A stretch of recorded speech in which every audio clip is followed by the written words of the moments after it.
Hello guys, how are you doing. जैसा कि हमने लास्ट एपिसोड में देखा था कि घोस्ट किंग के ऊपर डिमोनिक पावर पूरे तरीके से हावी हो चुकी थी, जिसके चलते वो अपने सामने आने वाले किसी भी पर्सन को नहीं पहचान पा रहा था। इसके अलावा वो सभी को मारता जा रहा होता है जो भी उसके पीछे पड़ रहा था। और हमने लास्ट एपिसोड में ये भी देखा था कि मिस लू ने काफ़ी ज़्यादा खतरनाक फॉर्मेशन बना ली थी घोस्ट किंग के ऊपर अटैक करने के लिए, और घोस्ट किंग भी आगे बढ़ गया होता है अपनी स्टिक को लेके। इसी के साथ इस एपिसोड की स्टार्ट होती है, जहां पर हमें देखने के लिए मिलता है कि मिस लू की डबल फॉर्मेशन एक्टिवेट हो चुकी थी, जहां पे हमें देखने के लिए मिलता है कि दूसरी ओर घोस्ट किंग भी अपनी स्टिक को और भी ज़्यादा ह्यूज कर लेता है, और साथ ही वो अपनी burning blood and burning sky नाम की टेक्निक का इस्तेमाल करता है मिस लू के ऊपर अटैक करने के लिए। तब मिस लू को भी गुस्सा आ गया था और वो तुरंत ही अपनी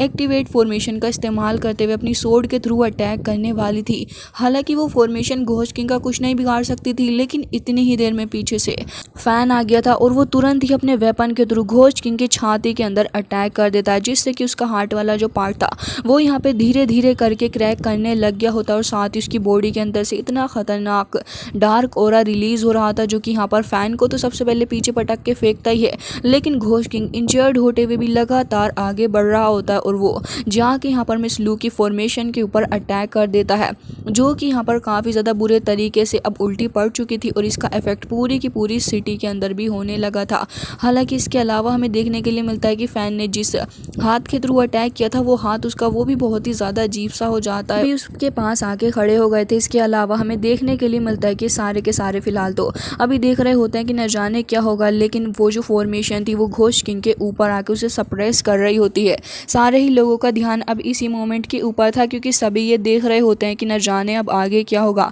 लेकिन इसके बाद हमें देखने के लिए मिलता है कि इस फॉर्मेशन के थ्रू घोस्ट किंग पूरा का पूरा सप्रेस हो चुका था। वो धीरे धीरे करके खुद को ऊपर उठाने की कोशिश भी कर रहा होता है, बट अनफॉर्चुनेटली वो ऐसा कर नहीं पाता। हालांकि इसके बाद हमें देखने के लिए मिलता है कि मिस लू उस फॉर्मेशन का प्रेशर और भी ज़्यादा बढ़ा रही थी, लेकिन घोस्ट किंग अपने डिमोनिक हैंड का इस्तेमाल करते हुए खुद को ऊपर उठाने की कोशिश कर रहा होता है। घोस्ट किंग काफ़ी ज़्यादा चिल्ला रहा था, ऐसा लग रहा होता है कि वो पागल हो गया है। उसके ऊपर जो डिमोनिक एनर्जी है वो उसको बहुत ही ज़्यादा ओवर पावर कर रही थी। अब यहाँ पे डिमोनिक चेन्स भी अपीयर होती हैं, और वो मिस लू के ऊपर जाके अटैक करने वाली थी। घोस्ट किंग ने भी अपनी चेन्स के थ्रू खुद को ऊपर उठा लिया होता है, और हम देखते हैं कि यहाँ पर घोस्ट किंग काफ़ी तेज़ी के साथ में आगे बढ़ता है मिस लू के ऊपर अटैक करने के लिए। मिस लू की सोर्ड भी यहाँ पर थी जो कि घोस्ट किंग को हिट करने वाली थी, और हम देखते हैं कि जैसे ही घोस्ट किंग आगे बढ़ रहा था तभी 10 साल पहले की बात मिस लू को याद आ जाती है, जिसके बाद वो पुराने शाओ फैंग को ही आगे बढ़ता हुआ देखती है, और साथ ही वो डिमोनिक चेन्स भी आगे आ रही होती हैं। अब हमें देखने के लिए मिलता है कि जैसे जैसे वो घोस्ट किंग को अपने करीब आते हुए देख रही थी, उन्हें पास्ट की सारी बातें याद आ रही होती हैं, और सरप्राइजिंगली वो एक ऐसा मूव लेती है जिसकी किसी को भी उम्मीद नहीं थी। हम देखते हैं कि मिस लू अब लड़ाई लड़ना बंद कर देती है, वो अपनी स्वॉर्ड को वहीं पर छोड़ देती है, और साथ ही वो पूरे तरीके से गिव अप कर देती है, क्योंकि वो अब घोस्ट किंग के हाथों से मरना चाहती थी, क्योंकि वो उसे कभी भी मार ही नहीं सकती। भले ही वो कितनी भी कोशिश कर ले खुद की फीलिंग्स को मारने की, या फिर खुद के अंदर मौजूद उस सारे के सारे लव को ख़त्म करने की, लेकिन घोस्ट किंग के लिए जो फीलिंग्स उसके दिल में है वो कभी ख़त्म होने का नाम ही नहीं लेती। और इसी की वजह से आज उसने इतना बड़ा एक्शन ले लिया था, जहाँ पे सारे लोग घोस्ट किंग से फाइट कर रहे थे, तो वो अकेली यहाँ पर खुद की जान देने के लिए भी तैयार हो जाती है घोस्ट किंग के लिए। दूसरी ओर घोस्ट किंग को भी रियलाइजेशन हुई थी कि आखिर वो क्या कर रहा है, और वो कहता है कि मुझे माफ़ कर दो, लेकिन अब मैं वापस तो बिल्कुल भी नहीं जा सकता इस रास्ते से जो मैंने चुन लिया है। और ये कहते साथ ही हमें देखने के लिए मिलता है कि वो सरप्राइजिंगली मिस लू को नहीं मारता, बल्कि यहाँ पर वो जो डिमोनिक पावर थी अब वो धीरे धीरे करके सप्रेस होने लग जाती है, और घोस्ट किंग अपनी स्टिक के साथ ही नीचे को गिरने लग गया था। मिस लू पलट के देखती है, उसकी आंखों से अभी भी आंसू गिर रहे थे, लेकिन घोस्ट किंग अब नीचे को गिर जाता है, जिसका फ़ायदा ही फेंगशियान वेले के सारे लोग लेते हैं। वो सभी आगे बढ़ने लग गए थे काफ़ी तेज़ी के साथ, और यहाँ पे मिस्टर शैंग भी अपनी पावर का इस्तेमाल कर रहे होते हैं, जहाँ पे वो फायर बॉल्स को समन कर रहे थे। वो यहाँ पे काफ़ी तेज़ी से आगे बढ़ रहे थे अटैक के लिए, जिसके बाद हमें दूसरी ओर शेंगवान को भी दिखाया जाता है, जो कि घोस्ट किंग के ऊपर अटैक करने के लिए अपने सारे डिसाइबल्स को बोल देते हैं। डिसाइबल्स पूरे तरीके से बौखला चुके थे उसके ऊपर अटैक करने के लिए, बट सरप्राइजिंगली यहाँ पर फॉक्स गर्ल आ जाती है, और फॉक्स गर्ल आके तुरंत ही अपने घोस्ट किंग को पकड़ती है, और वो कह रही थी कि मुझे पता है कि तुम्हारी फीलिंग्स के बारे में, लेकिन इतना ज़्यादा ब्रूटल आखिर तुम कैसे हो सकते थे। साथ ही मिस लू को देखती है, जो कि अब फाइनली वो मिस लू को देख के समझ चुकी थी कि आखिर मिस लू कितना बड़ा सेक्रीफाइस घोस्ट किंग के लिए करने वाली थी। उसे रियलाइज हो जाता है कि वाकई मिस लू उससे बहुत ही ज़्यादा प्यार करती है, तभी तो अपनी सोट तक छोड़ दी और घोस्ट किंग के हाथों मरने के लिए भी तैयार हो गई थी। और साथ ही घोस्ट किंग से भी कहती है कि देखो तो सरा, तुम्हारे लिए कितनी सारी लड़कियां अपनी जान देने के लिए हमेशा ही तैयार रहती हैं। घोस्ट किंग तो अभी अनकॉन्शियस था, जिसके चलते वो अभी इन सारी बातों पर बिल्कुल भी ध्यान नहीं देता, लेकिन फैन उसे बहुत ही ज़्यादा जल्दबाजी हो रही होती है घोस्ट किंग को मारने की, इसलिए वो तुरंत ही अपनी स्पीयर लेके अटैक करने आगे आ गया था। लेकिन यहाँ पर फॉक्स गर्ल उसे सिर्फ अपनी 2 फिंगर्स के थ्रू ही रोक लेती और कह रही थी कि तुम्हें नहीं लगता कि तुम कुछ ज़्यादा ही एरोगेंट हो रहे हो। और ये कहते साथ ही उसे पीछे उठा के फटक देती है और साथ ही बहुत ही बुरे तरीके से उसके ऊपर अटैक भी करती है। फेंगशियान वेले के बाकी सारे डिसाइबल्स भी आगे आ गए थे अटैक करने के लिए, लेकिन एक एक करके वो सभी को दूर हटाती जा रही होती है। साथ ही हमें देखने के लिए मिलता है कि जब एक साथ 4-5 डिसाइबल आगे बढ़ते हैं अटैक करने के लिए, तो एक साथ उन सभी से डील करती है और उन सभी को पीछे भी हटा देती है। हालांकि इनमें से कुछ ज़्यादा ही चालाक थे, तो वो अपनी फायर पावर का इस्तेमाल करते हुए फॉक्स गर्ल के ऊपर अटैक कर रहे होते हैं और साथ ही मिस्टर शैंग भी अटैक कर रहे थे फायर से, जहाँ पर चारों ही तरफ से फायर ही फायर के अटैक इन लोगों की तरफ को बढ़ रहे होते हैं। जिसके बाद यहाँ पर फॉक्स गर्ल अपने घोस्ट किंग को दूर फेंक देती है, जिससे कि घोस्ट किंग एकदम ही सेव रहे और साथ ही अपनी पावर के थ्रू वो उसे एक रोप के साथ बांध देती है और अब अपनी पावर का इस्तेमाल करते हुए एक चार्म बॉल को समन करती है और फिर इन सभी के ऊपर अटैक भी कर देती है। अब ये अटैक बहुत ही ज़्यादा खतरनाक था, एक ब्लास्ट टाइप हो जाता है डिसाइबल्स के साथ में, जिसके बाद हमें देखने के लिए मिलता है कि फॉक्स गर्ल कह रही थी कि ऐसा लग रहा है कि तुम लोग कुछ ज़्यादा ही बातें कर रहे हो, लेकिन इतनी देर में मिस्टर शेंगवान समझ चुके थे कि ये कोई और नहीं बल्कि 9 टेल डीमन फॉक्स है। उसे देखने के बाद तो वो सारे के सारे और भी ज़्यादा अग्रेसिव हो चुके थे, लेकिन इतनी ही देर में वो शैंग के पास आती है और फिर अब उसके फोरहेड के ऊपर एक बहुत ही ज़्यादा स्ट्रॉन्ग अटैक करती है, जिससे कि वो यहाँ पे ऑलमोस्ट मरते मरते बचते हैं। लेकिन यहाँ पर मोंक आके उन्हें बचा लेता है, जिसके बाद वो अपनी पावर का इस्तेमाल करते हुए एक रोप बनाकर उस पर बैठ चुकी होती है। घोस्ट किंग को भी संभाल के पकड़ लेती है और फिर कह रही थी कि तुम्हारे डिसाइबल्स बहुत ही ज़्यादा पागल हैं। जिसके बाद यहाँ पर हमें देखने के लिए मिलता है कि वो डिसाइबल आगे आ रहे थे, लेकिन वो काफ़ी ग्रेसफुली उस रोप पे से गिर जाती है और कुछ ही सेकेंड्स के अंदर उन सारे डिसाइबल्स को भी ख़त्म कर डालती है। जिसके बाद वो सारे के सारे ही ऑन दी स्पॉट ही डेड हो चुके थे। अब फैंग को भी काफ़ी गुस्सा आ रहा था उसके ऊपर, लेकिन वो क्या ही कर सकता था। साथ ही हम देखते हैं कि एक डिसाइबल फॉक्स गर्ल के ऊपर अटैक करने के लिए आगे बढ़ता है, लेकिन वो बहुत ही आसानी से उसको पीछे हटा देती है और बाकी सारे लोगों को वो अपनी गिरफ्त में कर लेती है। जिसके बाद जैसे वो उन्हें अनकॉन्शियस होकर इशारा करती है, तो वो सारे के सारे खुद को मार लेते हैं। हमें देखने के लिए मिलता है कि फैंग इस चीज़ से काफ़ी ज़्यादा खफा हो जाता है कि आखिर ये लड़की क्या कर रही है, और ये सारा का सारा गुस्सा अब वो घोस्ट किंग के ऊपर निकालने वाला था, अपनी सोर्ड के थ्रू अटैक करके आगे जा रहा होता है। लेकिन इतनी ही देर में जहाँ पर फॉक्स गर्ल सारे ही लोगों से निपट रही थी,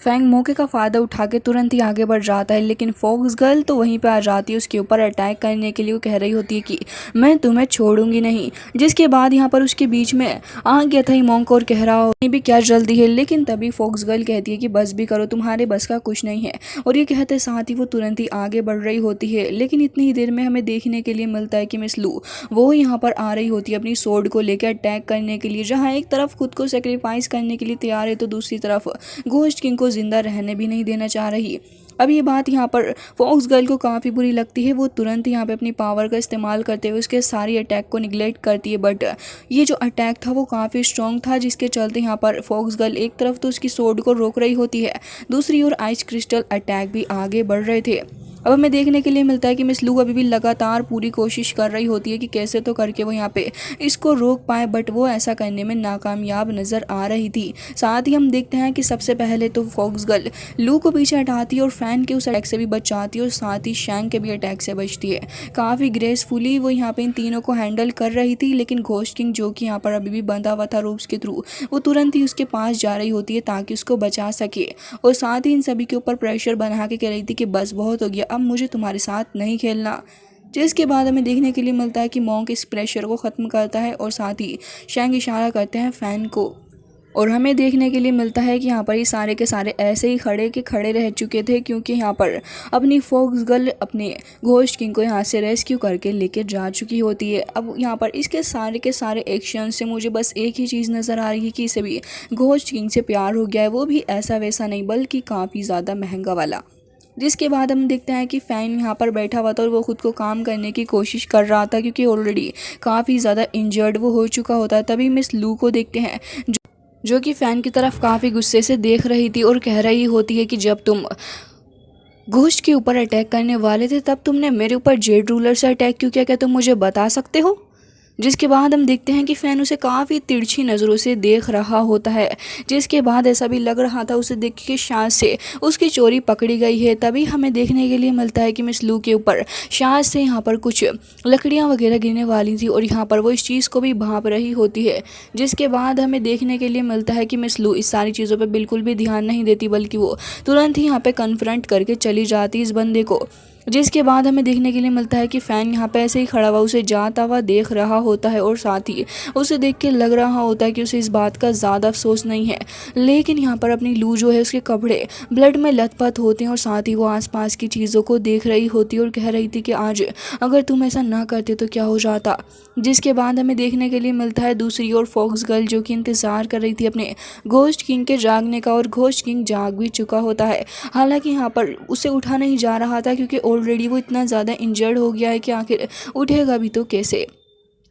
जिसके बाद वो अपने सामने बैठा हुआ पाता है अपनी फॉक्स गर्ल को, एंड यहाँ पर फॉक्स गर्ल कह रही थी कि तुम बहुत ही ज़्यादा इंजर्ड हो गए थे तो मैं तुम्हें यहाँ पर लेकर आई हूँ, लेकिन अब तुम्हें आराम की ज़रूरत है घोस्ट। जिसके बाद यहाँ पर घोस्ट किंग खुद को संभाल रहा था और कह रहा होता है कि तुम्हारा बहुत बहुत शुक्रिया, और कह रहा होता है कि क्या तुम मुझे बता सकती हो कि ग्रेट विज़र्ड के साथ में क्या हुआ, वो भी ज़िंदा हैं या फिर नहीं। लेकिन तभी वो नामे अपना सर हिला देती और कह रही थी कि नहीं, जब मैं तुम्हें यहाँ पर लेकर आ रही थी तब मैंने देखा कि ये जो जिन पीपल हैं यानी कि इस विलेज के लोगों का नाम, तो ये जो लोग हैं वो यहाँ पे पूरे तरीके से घिरे हुए हैं फेंगशियान वेली मोंक और बाकी सारे अदर लोगों से, तो इस वजह से मैं बस तुम्हें भी रेस्क्यू कर पाई हूँ। जिसके बाद घोस्ट चुट के खड़ा हो जाता है और फिर धीरे धीरे करके वहाँ से जाने की कोशिश कर रहा था। हालांकि यहाँ पे फॉक्स गर्ल उसे कह रही होती है कि आखिर तुम ऐसा क्यों कर रहे हो, वो विज़र्ड ठीक होंगे, तुम्हें इतना ज़्यादा डिस्परेट नहीं होना चाहिए उनसे मिलने के लिए। मुझे बहुत अच्छे से पता है कि तुम उस लड़की के लिए कुछ भी करने को तैयार हो, लेकिन इतनी भी क्या जल्दी है। लेकिन घोस्ट उसकी बात सुन ही नहीं रहा होता बल्कि लगातार आगे को जा रहा होता है।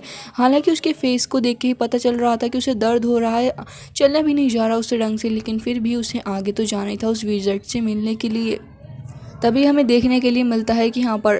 फॉक्स गर्ल उसके पीछे पीछे आ जाती और कह रही थी कि मुझे पता है कि आखिर आज जो लड़की तुम्हें मिली वो पता है बहुत ही ज़्यादा अच्छी है, अगर तुम्हारी पहली लवर से कंपेयर करूँ तो लगभग उसी की तरह। तुम वैसे किसको प्रेफर ज़्यादा करोगे। जिसके बाद हम देखते हैं कि अपना घोस्ट किंग इस बात को सुन के थोड़ा सदमे में आ गया था, क्योंकि खुद भी उसे रियलाइजेशन हो चुकी होती है मिस लू के प्यार की हद के बारे में, और यहाँ पर खड़े होकर कह रहा होता है कि शायद आज मैं इतना क्वालिफाइड नहीं हूँ कि इस बात का जवाब दे सकूँ, इसके बारे में मैं कभी और आपसे बात करूँगा। और ये कहते साथ ही तुरंत ही आगे जा रहा होता है और कह रहा था कि मुझे किसी भी हाल में बियाह को बचाना होगा, क्योंकि उसने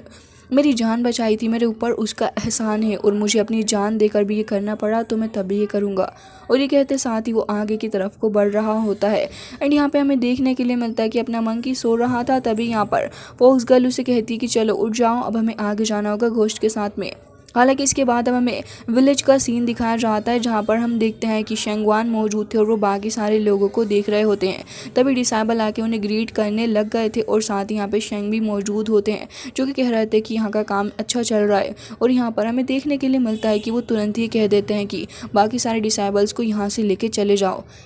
ये सुनने के बाद शेंग तुरंत ही पलट जाते हैं और कह रहे थे कि आखिर आप किस तरीके की बातें कर रहे हैं, ये क्या बात कर रहे हैं आप, ये तो बिल्कुल वाहियात सी बात हो गई। कल तो इतना बड़ा डिस्ट्रक्शन हुआ है और अगर वो लोग वापस आ गए तो फिर क्या होगा। लेकिन तभी हम देखते हैं कि शेंगवान कहने लग गए थे कि कल रात छोटा सा इंसिडेंट मेरे साथ हुआ था, उसी के बेसिस पे मैं तुमसे कह रहा हूँ कि जाओ वेले वापस चले जाओ। लेकिन यहाँ पर जो शेंग थे वो राज़ी नहीं होते इस चीज़ के लिए। तभी यहाँ पर शेंगवान चिल्लाकर कहते हैं कि मैंने तुमसे कहा ना वेले वापस जाओ।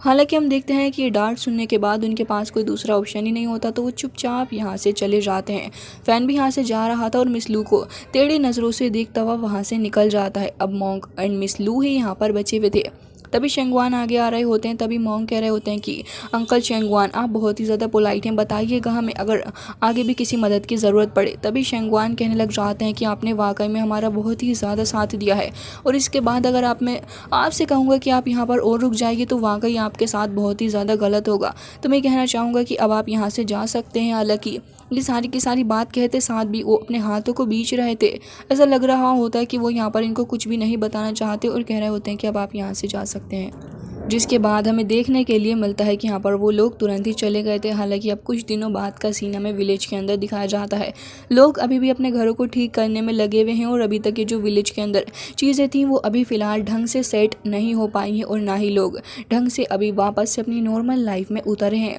जिसके बाद हमें तूमा को दिखाया जाता है जो कि खड़े हुए थे और कह रहे होते हैं कि अगर वो ईविल स्पिरिट को रेस्क्यू कर लिया गया तभी सब कुछ ठीक हो सकता है, और वो अपने विलेज की तरफ को भी देख रहे थे। हालांकि तभी हम देखते हैं कि यहाँ पर ग्रेट एल्डर आ जाते हैं और उन्हें ग्रेट एल्डर की बात याद आ रही थी कि वो जो मैन है उसके पास में पावर है और वो वही हमारी मदद कर सकता है। क्योंकि मैंने नोटिस किया है वो यंग मैन जब इस जगह पर आ रहा था तब मैंने नोटिस किया शुआन वो जान की पावर है, तो अगर उसने उसे प्रोसेस कर रखा है तो फिर हमारे लिए बहुत ही ज़्यादा वैल्यूबल रहेगा। ट्रीजर के थ्रू ही हम उस बीस्ट मॉन्स्टर की पावर को सप्रेस कर सकते हैं, तो उस यंग मैन को जल्द से जल्द ढूंढ के लाओ। मैं उम्मीद करता हूँ कि मेरे मरने से पहले ही सारी की सारी चीज़ें ठीक हो जाएंगी। फिलहाल तो अब मैं यही चाहता हूँ कि वो यंग मैन हमारे पास वापस आए ताकि हम उसे अपना अफेक्शन शो कर सकें। तो हम अब यहाँ पर सारी की सारी चीज़ों को देख रहे होते हैं और कह रहे थे कि क्या इस डिस्ट्रक्शन भरे समय में वो वापस आएगा हमारी हेल्प के लिए। तभी हमें देखने के लिए मिलता है कि घोस्ट किंग तो वापस आ गया था, क्योंकि उसे तो बियाओ की जान बचाने से मतलब है। तूमा कह रहे थे कि ठीक है आप अंदर जा सकते हैं।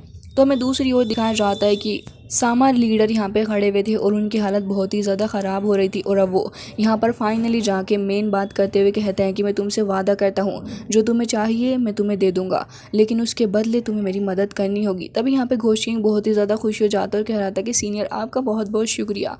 जिसके बाद हमें देखने के लिए मिलता है कि यहाँ पर वो ये भी कहते हैं कि देखो लेकिन मैं इस सारे के सारे मैटर के ऊपर श्योर नहीं हूँ, हालांकि मैं अपना बेस्ट ट्राई करूँगा उसको बचाने के लिए। जिसके बाद वो फॉक्स गर्ल की तरफ को भी देखते हैं और उसे देख के वो समझ चुके थे कि यहाँ पर जो मैटर चल रहा है वो काफ़ी ज़्यादा ख़तरनाक हो सकता है, क्योंकि ये जो लड़की है वो बहुत ही ज़्यादा मिस्टीरियस है। तभी हम देखते हैं कि यहाँ पर फाइनली जाके वो कह रहे होते हैं कि क्या मैं तुमसे कुछ मांग सकता हूँ। तभी यहाँ पर घोस्ट किंग कह रहा था कि ऑफ कोर्स। तो वो कहते हैं कि क्या तुम मुझे बता सकते हो कि वो जो गोल्डन आर्टिफैक्ट है क्या तुम उसे मेरे लिए ढूंढ कर लेके आओगे।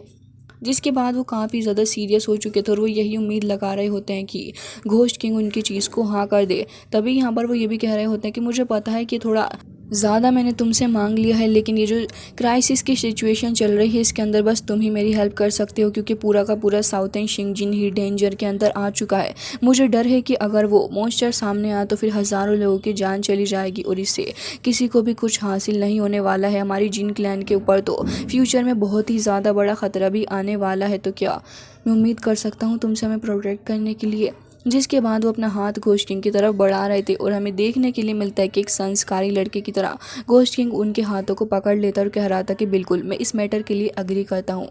जिसके बाद उसे थैंक्स भी कहते हैं और हमें देखने के लिए मिलता है कि यहाँ पर तुरंत ही इन लोगों का गठबंधन हो चुका था। हालांकि दूसरी ओर हमें दिखाया जाता है कि वो बंदा अब धीरे धीरे करके आगे बढ़ रहा होता है और फॉरेस्ट के अंदर भी ढेर सारी मिस्ट फैल रही थी। हर तरफ ही डार्क ऑरा फैल रहा होता और सब कुछ बहुत ही ज़्यादा डार्क हो चुका था। यहाँ पर किसी को भी कुछ नहीं समझ आ रहा था कि आखिर होगा क्या, क्योंकि सिचुएशन आउट ऑफ कंट्रोल हो चुकी है। और साथ ही हमें स्केल्टन वगैरह दिखाए जाते हैं जो कि अब शायद डिमोनिक पावर के थ्रू एक्टिवेट हो रहे थे। इसके अलावा सिटी के अंदर बहुत बुरा माहौल होता है, पंछी मारे जा रहे होते हैं और हर तरफ ही कुछ डिमोनिक ऑरा फैलता हुआ नज़र आ रहा था। कुछ डेड सोल्स भी और यहाँ पे स्केल्टन्स वगैरह भी थे, उन सभी के अंदर जान आ रही होती है। फैन को देखते हैं जो कि फिलहाल यहाँ पे मशाल लिए हुए खड़ा था और वो हर तरफ ये डेडली माहौल देखता है, वाकई किसी की भी हालत ख़राब कर सकता है। जिसके बाद हमें देखने के लिए मिलता है मून, जहाँ पर ढेर सारे पंछी आगे की तरफ को तो बढ़ते हुए जा रहे थे और साथ ही दूसरी तरफ टेम्पल के अंदर भी ढेर सारी लाइट्स चल रही थी। लेकिन तभी वो सारी की सारी कैंडल्स